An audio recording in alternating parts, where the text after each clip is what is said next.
सिख बरादरी ने करतारपुर में भारत के पानी छोड़ने को आबी जारहियत करार दे दिया। सिखों की तंजीम श्रोमणी अकाली दल अमृतसर के रहनुमा कुलविंदर सिंह चीमा ने कहा है कि भारत आबी जारहियत पर उतर आया है।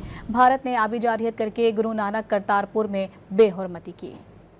एक नवा हमला सिखा दे गुरुद्वारे करतारपुर साहब ते होया। पानी दे नाल अटैक किया गया। भारत दी सरकार वालों सिखा दे गुरु धाम दे उपर पानी दे नाल अटैक किया गया। तुसीं तस्वीरां देख सकदे हो। गुरुद्वारे दे कमरिਆਂ ਦੇ ਵਿੱਚ भी 5-5 फुट तक पानी चल गया आ। अटैक दे कई रूप हो सकते आ। अटैक जरूरी नहीं अटैक टैंका तोपां ना होना। एक टाइम सी 1984 दे ਵਿੱਚ दरबार साहब ते इंडियन आर्मी ने इंडिया दी सरकार ने टैंका तोपां दे नाल अटैक किया सी।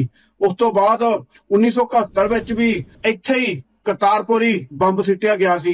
ਹੁਣ ਲੇਟੈਸਟ ਹੀ ਨਨਕਾਣਾ ਸਾਹਿਬ ਡਰੋਨ ਦੇ ਨਾਲ ਹਮਲਾ ਕੀਤਾ ਗਿਆ ਤੇ ਹੁਣ ਜਾਣ ਬੁੱਝ ਕੇ ਕਰਤਾਰਪੁਰ ਸਾਈਡ ਪਾਣੀ ਛੱਡਿਆ ਗਿਆ। ਉਹਨਾਂ ਨੂੰ ਪਤਾ ਸੀ ਕਿ ਇੱਥੇ ਸਿੱਖਾਂ ਦਾ ਗੁਰਦੁਆਰਾ ਹੈਗਾ ਆ, ਇਸ ਸਾਈਡ ਪਾਣੀ ਨਾ ਛੱਡੀਏ ਗੁਰਦੁਆਰੇ ਨੂੰ ਨੁਕਸਾਨ ਹੋ ਸਕਦਾ ਆ। ਪਰ ਫਿਰ ਵੀ ਭਾਰਤ ਨੇ ਪਾਣੀ ਛੱਡਿਆ ਜਿਹਦੇ ਨਾਲ ਗੁਰਦੁਆਰੇ ਨੂੰ ਨੁਕਸਾਨ ਹੋਇਆ। ਗੁਰਦੁਆਰੇ ਦੇ ਅੰਦਰ ਪਾਣੀ ਗਿਆ।